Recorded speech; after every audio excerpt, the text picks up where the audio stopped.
USA তে গেলে নাকি চার্চের লোকজন ফ্রি খাওয়া দেয়, ফ্রি ফার্নিচার দেয়, বাসায় থাকতেও দেয়। তারা কেন দেয়? তারা কি আপনাকে খ্রিস্টান করে ফেলতে চায়? আপনার মনে হয় যদি এই প্রশ্নগুলো থেকে থাকে, তাদের জন্য আজকের এই ভিডিও। আমার নাম আরাফাত হোসেন। আমি ইউএসএ তে আছি ২০১৬ সাল থেকে। আমি এখানে এসেছিলাম গ্র্যাজুয়েট স্টুডেন্ট হিসেবে। ২০১৯ থেকে আমি এখানে চাকরি করছি ডাটা সায়েন্স, ডাটা অ্যানালিটিক্স এই ফিল্ডে। ইউএসএর বিভিন্ন ক্যাম্পাসে খুব কমন কিছু অর্গানাইজেশনস আপনার চোখে পড়বে। এদের মধ্যে খুব কমন কিছু অর্গানাইজেশনস হয় যারা চার্চ বেসড। সেখানে লোকাল মানুষজন তারা ইন্টারন্যাশনাল স্টুডেন্টদেরকে বিভিন্ন ধরনের হেল্প করে থাকে। এই হেল্পগুলো হয় তারা উইকলি কিছু প্রোগ্রাম করে যেখানে আপনার ফ্রি খাওয়া-দাওয়ার ব্যবস্থা থাকে, অথবা হতে পারে তারা আপনার ফ্রিতে ফার্নিচার দেয়, এবং অনেক সময় হয় তারা আপনাকে হোস্ট করে লোকাল ফ্যামিলি বা গার্ডিয়ান হিসেবে। সো এই গল্পগুলো যখন আমরা দেশে কাউকে বলি, তাদের একটা কমন প্রশ্ন থাকে যে কেন তারা এই কাজটা করছে? কেন আপনাকে চেনে না, জানেন আপনি ভিনদেশী একটা মানুষ এলেন, আপনাকে কেন তারা ফ্রিতে খাওয়াবে, তাদের বাসায় রাখবে, কেন তারা আপনাকে ফ্রিতে ফার্নিচার দিবে? তারা কি আসলে চায় যে আপনি খ্রিস্টান হয়ে যান? সো আমি আমার এক্সপেরিয়েন্সটা শেয়ার করি, এবং এটা সম্পূর্ণ ব্যক্তিগত মতামত। আ অন্য মানুষ অন্যভাবে ব্যাপারটাকে দেখতে পারে, অন্যভাবে এক্সপ্লেইন করতে পারে। আমার এক্সপেরিয়েন্সে যারা এই অর্গানাইজেশনস গুলোর সাথে জড়িত থাকে, তারা হচ্ছে সাধারণত একটু আ বয়স্ক, এবং তারা খুবই ট্র্যাডিশনাল বিলিফস এ বিশ্বাস করে, এবং তারা খুব ধার্মিক হয়। তাদের আমি তাদের সাথে বেশ ক্লোজ ভাবে মিশেছি। আমার কখনোই মনে হয়নি তাদের উদ্দেশ্য কাউকে কনভার্ট করা।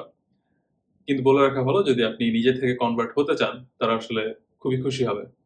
এবং সেটা আমার ধারণা যেকোনো আমাদের বাংলাদেশের কনটেক্সট এ যেকোনো একজন মানুষ যদি আপনাকে এসে বলে আমি মুসলিম হতে চাই, যেকোনো মুসলিম আসলে খুশি হয় যে একজন মুসলিম। এটা একটা আ সেলিব্রেশন ও হয় অনেক সময়। এখানকার মসজিদে হয়। তো ওদের মোটিভেশনটা আসলে কি? কেন তারা আপনাকে হেল্প করতে চায়? তাদের মোটিভেশন হচ্ছে আম তারা জানে যে ইন্টারন্যাশনাল স্টুডেন্টস যারা আসে তাদের একটা বড় অংশ এরা মেধাবী, এবং এরা মেধাবী বলে ইউনিভার্সিটি এদেরকে স্কলারশিপস দিয়ে নিয়ে আসে।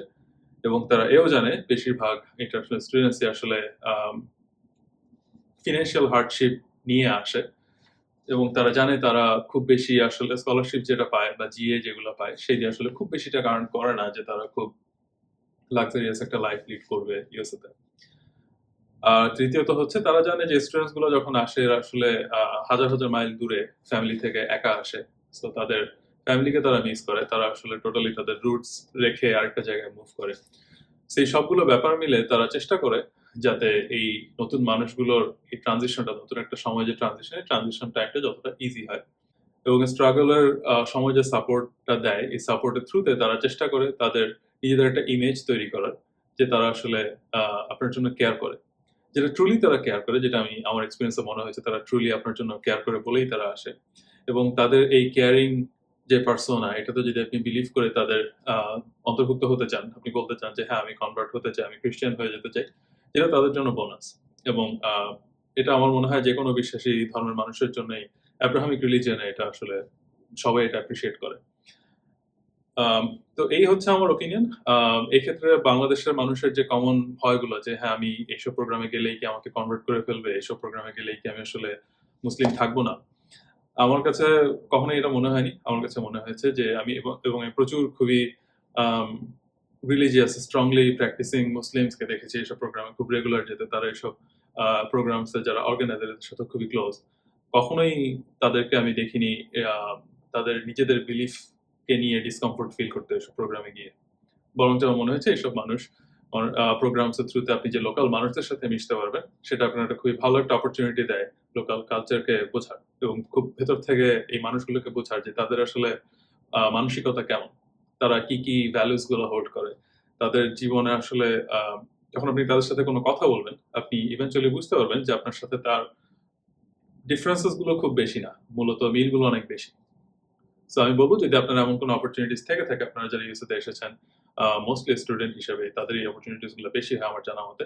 যদি এই ধরনের অপরচুনিটিস থাকে, কোন ধরনের হেজিটেশন ছাড়া পার্টিসিপেট করুন। যদি আপনি ডিসকমফোর্ট ফিল করেন, আপনার মনে হয় যে না, আমার আসলে ভালো লাগছে না।